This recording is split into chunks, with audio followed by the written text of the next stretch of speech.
Good morning everyone. আজি 22 ডিসেম্বৰ অসমীয়া প্ৰতিদিনখনলৈ মই হেডলাইনখিনি পঢ়িবলৈ আগবাঢ়িছো। মানুহ দেখিছো আজি বুলি গাবলৈ নাই গণশিল্পী। গীতেৰে সুৰেৰে অসম মাতৃৰ বন্দনা কৰি গুচি গ'ল সূৰ্য দাস। মৰিগাঁও অসামৰিক চিকিৎসালয়ত শেষ নিশ্বাস ত্যাগ। গুৱাহাটীৰ নৱগ্ৰহ শ্মশানত অন্ত্যেষ্টিক্ৰিয়া সম্পন্ন। বিভিন্ন স্থানত দল সংগঠনত বিশিষ্ট ব্যক্তিৰ শ্ৰদ্ধাঞ্জলি। ধাৰ কৰা ধনেৰে বিকাশৰ 12 দিনীয়া কাৰ্যসূচীৰ চমক চৰকাৰৰ। পেণ্ডেলতে ব্যয় 25 কোটি টকা। জিলাই জিলাই অস্থায়ী পেণ্ডেল নিৰ্মাণ কৰি হিতাধিকাৰীক ধন সামগ্ৰী বিতৰণ। মুখ্যমন্ত্ৰীৰ বক্তব্যৰ বিপৰীত স্থিতি লৈ গুৱাহাটীত বিজেপিৰ আন্দোলন। ৰাহুল গান্ধী গ্ৰেপ্তাৰৰ দাবীত ভৱেশ কলিতাৰ নেতৃত্বত লতাশিলৰ পৰা মেঘদূত ভৱনলৈ সমদল। পাৰিবাৰিক কণ্ডলৰ পৰিণতি। টংলাৰ নিৰুদ্দিষ্ট 2 কণমানি ভাতৃৰ ডিঙি কটা মৃতদেহ উদ্ধাৰ। হত্যাকাৰী সতীয়া ভাতৃ নীৰজ শৰ্মাক গ্ৰেপ্তাৰ। 4 নম্বৰ পৃষ্ঠাত আছে আমেৰিকাৰ টুইন টাৱাৰত আল কায়দাৰ আক্ৰমণ সদৃশ ঘটনা।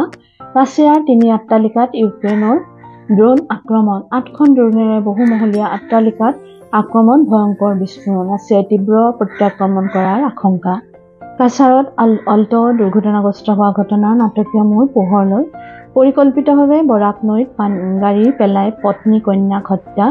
ৰৈ 14 দিনৰ। কাছাৰ আৰক্ষীৰ অধীক্ষকে সদৰি কৰিলে পৰিকল্পিত হত্যাৰ কথা।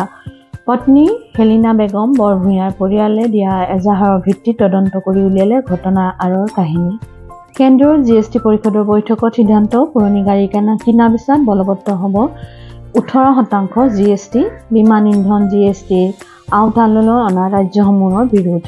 ন্যায়ালয়ৰ নিৰ্দেশনাৰ পিছতে দিন সলনি। শিক্ষা বিভাগৰ 29 ডিচেম্বৰৰ পৰিৱৰ্তে 19 জানুৱাৰীত টেট নিযুক্তি পৰীক্ষা। 3 জানুৱাৰীৰ পৰা পৰীক্ষাৰ্থীয়ে পুনৰ নতুনকৈ ডাউনলোড কৰিব পাৰিব এডমিট কাৰ্ড। 5 নম্বৰ পৃষ্ঠাত আছে India state of forest report 2023 উদ্বেগজনক তথ্য। 2 বছৰত অসমত হ্ৰাস 86.64 বৰ্গ কিলোমিটাৰ বনভূমি। দেশৰ ভিতৰত যোৱা 2 বছৰত মিজোৰামত সৰ্বাধিক বনাঞ্চল বৃদ্ধি। বিজ্ঞান আৰু প্ৰযুক্তিবিদ্যাৰ চমকেৰে ভাৰতীয় ৰেলৰ নতুন মাইলৰ খুঁটি।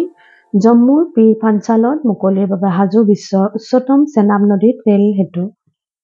নৱবৰ্ষ জানুৱাৰী দেশৰ অন্য প্ৰান্তৰে ৰেল সেৱাৰে সংযোগ হ'ব কাশ্মীৰ উপত্যকা। গুৱাহাটীৰ বাতৰিত আছে সুৰামত্ত চালকৰ বিৰুদ্ধে কঠোৰ পৰিবহণ। দুৰ্ঘটনা ৰোধৰ উদ্দেশ্যে 31 ডিচেম্বৰৰ পৰা 1 জানুৱাৰীত বন্ধ থাকিব ডাম্পাৰৰ চলাচল। দুৰ্ঘটনা শূন্য গুৱাহাটীৰ লক্ষ্যৰে জালুকবাৰী লংকেশ্বৰ চন্দ্ৰপুৰ সহ বিভিন্ন স্থানত সুৰাপায়ী গাড়ী চালকৰ বিৰুদ্ধে দিনে নিশাই অভিযান।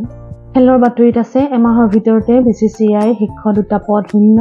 সচিব কোষাধ্যক্ষ পদত 12 জানুৱাৰীত নিৰ্বাচন হ'ব। অন্তিম পৃষ্ঠাত আছে সীমান্তত বাংলাদেশৰ ড্ৰোন। কেন্দ্ৰক সতৰ্কবাণী মেঘালয় চৰকাৰৰ।